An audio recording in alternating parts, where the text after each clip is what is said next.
Good afternoon, everybody. This is Steve Fletcher with a trumpet for my people. Today is November 2nd, 2023, and I want to share all of this information with you in a newly updated version. I've got all of the information put together in one video. The last video I did not share on my main channel, but I've got a lot more information that goes together with that, and so I want to combine all of this into one video. And I want to share with you why I'm watching Hanukkah starting on December 7th and December 8th, leading through the whole week of Hanukkah, but especially the first day of Hanukkah. The reason for this is Haggai chapter 2 gives us the day of two shakings that are going to take place. Two dates that are shown to us in the book of Haggai, and the first date has already happened perfectly as shown to us.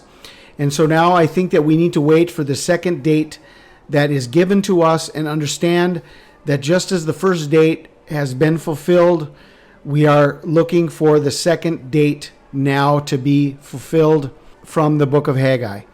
The first day that is shown to us in the 7th month, in the 1 and 20th day of the month, came the word of the Lord of the prophet Haggai, saying, "For thus saith the Lord of hosts, Yes, yet once it is a little while, and I will shake the heavens and the earth, the sea and the dry land." 7th month, 21st day, with the 21st day of Tishri, the 7th day of Tabernacles. And we have on this day, October 7th, was the exact day that Hamas chose to wage a war against Israel. Why did Hamas choose October 7th to wage a war against Israel? It was not only the 50th anniversary of the Yom Kippur war, but it was also the 7th day of Tabernacles, just as the book of Haggai shows to us. That was the first shaking, what they are calling Israel's 9/11, and what has now begun the accumulation of all of these different armies that are planning on entering. Turkey has threatened to enter. We've got Iran. We've got Russia looking at the possibility of entering China. We've got the United States sending over ships. United States has ships in the Persian Gulf underneath Iran, threatening Iran. And there's back and forth right now. And I think over the last 24 hours, Israel has been attacked from 3 different fronts: Lebanon, Syria, and Gaza. And so the war is on. This is official. This is the worst war since the rebirth of Israel in 1948. Israel's 9/11. The first shaking has taken place. Now we are waiting for the second shaking. Haggai chapter 2, starting in verse 10. "In the 4 and 20th day of the 9th month, in the 2nd year of Darius, came the word of the Lord by Haggai the prophet, saying," and again the word of the Lord came unto Haggai in the 4 and 20th day of the month, saying, "Speak to Zerubbabel, governor of Judah, saying, I will shake the heavens and the earth, and I will overthrow the throne of kingdoms, and I will destroy the strength of the kingdoms of the heathen, and I will overthrow the chariots and those that ride in them, and the horses and their riders shall come down, every one by the sword of his brother." And here we have a second shaking that is shown to us on the 24th day of the 9th month. This year, that is the 8th of December. The 24th day of the 9th month is always Hanukkah Eve. It's the night before the beginning of Hanukkah. Okay? So we have this date shown to us.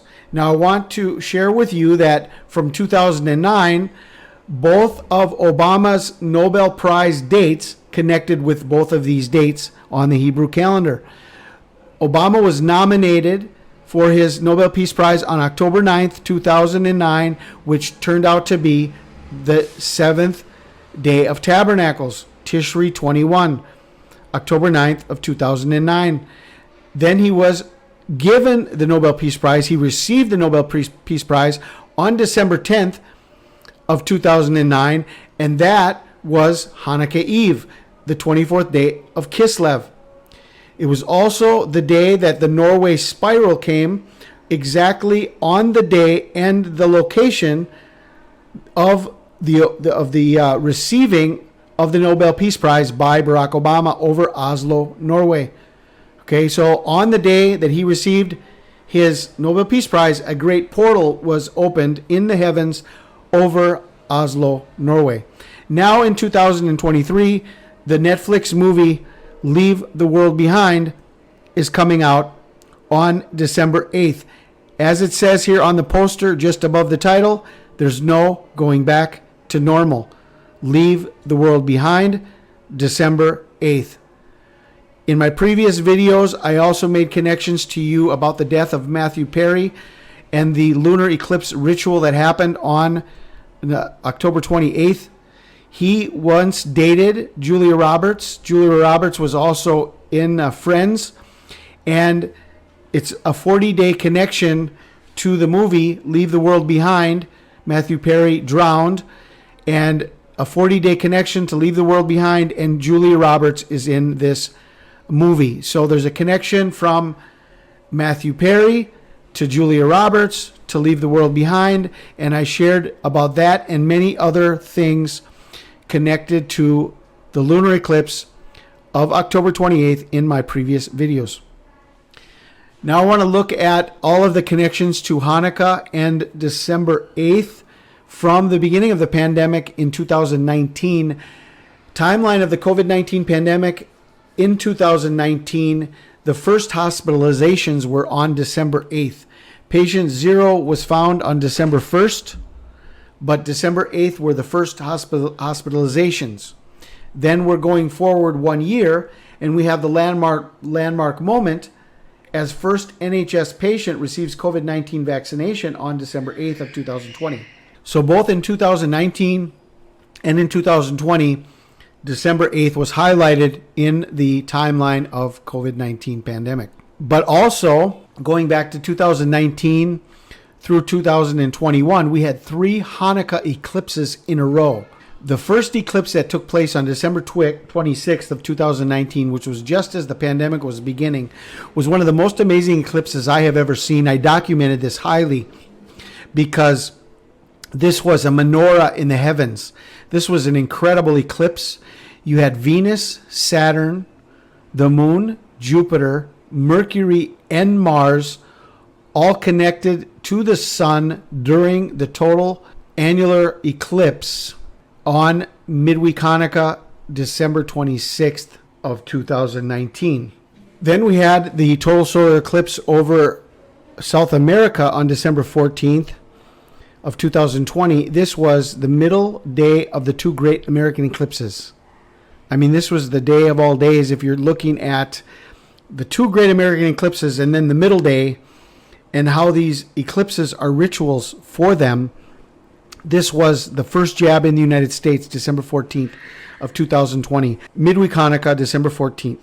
Then we had another eclipse on midweek Hanukkah, December 4th, 2021. This one was over Antarctica, and this was December 4th of 2021.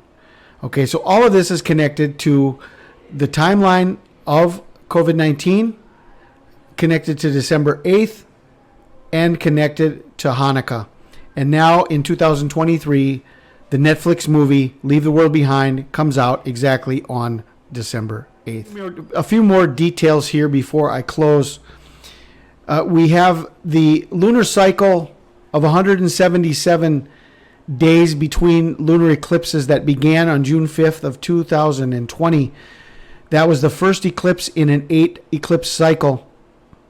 Going back from there was not another eclipse. So that was the first eclipse in the cycle. Going from June 5th of 2020, 177 days, 8 eclipses up until October 28th and 29th of 2023. And the cycle ends here. Going forward another 177 days, there will not be another eclipse. And so you have 8 eclipses in a cycle from the first eclipse after the beginning of the pandemic, and now bringing us to this crucial time we are at now. And October 28th turns out to be 40 days to the beginning of Hanukkah. What else happened on October 28th to show us the importance of this day? On October 28th, reports came out that samples from Noah's Ark site in Turkey reveal human activity dating back to biblical era, scientists claim. This report came out on October 28th. And we have a Noah's Ark connection on October 28th, and the flood gives us a time frame of 40 days. And so we have 40 days to the beginning of Hanukkah from October 28th. But this was a huge weekend as well, because Israel began its ground invasion, its ground war into Gaza. Joe Biden sent Congress war powers notification, and war measure immediately follows war powers notification. So this happened on that weekend. Also, President Erdogan from Turkey threatens to declare war on Israel and send military to Gaza in chilling warning. 40-day warning from October 28th to the beginning of Hanukkah. Then we have the 1,335 days connected to both October 7th and to Kislev 24, who announced COVID-19 as the name of this new disease on February 11th, 2020. COVID received its name on February 11th, 2020. From that day, 1,335 days to 7th Day of Tabernacles, October 7th, 2023, the day that Hamas attacked Israel and the war in Israel began. Then we have the abomination being set up between the COVID itself being set up, the pandemic being declared in March, but the other portion of the abomination being set up is the sacrifices being canceled. The sacrifices were not canceled until Easter of 2020. And so Resurrection Sunday, U.S. churches confront coronavirus restrictions for Easter for the first time since Christ, where worldwide churches are being shut down and they're not able to celebrate Resurrection Sunday. And so this is the sacrifice of praise that is being canceled. The sacrifice of praise that is being canceled, Resurrection Sunday, 1,335 days from April 12th, 2020 to December 8th, 2023, 1,335 days. Daniel 12:12, blessed is he who waits and comes to the 1,335 days. A few more details about Leave the World Behind. There's no going back to normal. December 8th. Leave the World Behind in Jewish gematria. All of these ciphers are Jewish gematria. Leave the World Behind is 1966. As above, so below is 1966. COVID-19 vaccination is 1966. Warp speed vaccine is 1966. They have ruined this earth is 1966. The Church of Satanism, the Church of Satan, was established in 1966. And the motto of the Church of Satan is, as above, so below. So all of this connected to the occult, to the Church of Satan, to the COVEN, and to 1966, Leave the World Behind on December 8th. And we will never forget December 7th, 1941. December 7th in Hawaii is December 8th in the United Kingdom, a date which will live in infamy. Watching Hanukkah from December 7th or December 8th through December 15th or December 16th, depending on the Hebrew or the Torah calendars. And two heavenly signs for the week of Hanukkah. The moon is conjoined with Venus on December 8th of 2023. The moon conjoined with Venus on December 8th of 2023 in the constellation of Virgo. And on midweek Hanukkah, the new moon of midweek Hanukkah in the constellation of Ophiuchus, which represents Michael, the archangel, casting out the dragon with a snake in his hand, and he's casting out the snake on midweek Hanukkah, which this year coincides with the exact day of my sign, December 12th of 2023, just as my sign was December 12th of 2012. So this is what I wanted to share with you. I thank you all for listening and paying attention and for sharing these videos, especially this video right now. We are coming up now on some very clear understanding, very clear warnings that are bringing us at least to Hanukkah. As I said in my previous video, I am convinced we're going to at least Hanukkah. I am convinced we are going to at least Hanukkah. I hope that Hanukkah will be our last watch time, that we will find the rapture of the church during the timing of Hanukkah, whether it's the first day of Hanukkah or through the week of Hanukkah. I cannot guarantee that. All we can do is watch the signs as they come, and we cannot make any declarations, but we do hope that each of our watch times could be our last watch time. And so we are watching now very intently on this timing of Hanukkah. This is what I wanted to share with you guys. I pray you're all blessed. This is Steve Fletcher with the Trumpet for My People, the sign of his coming revealed.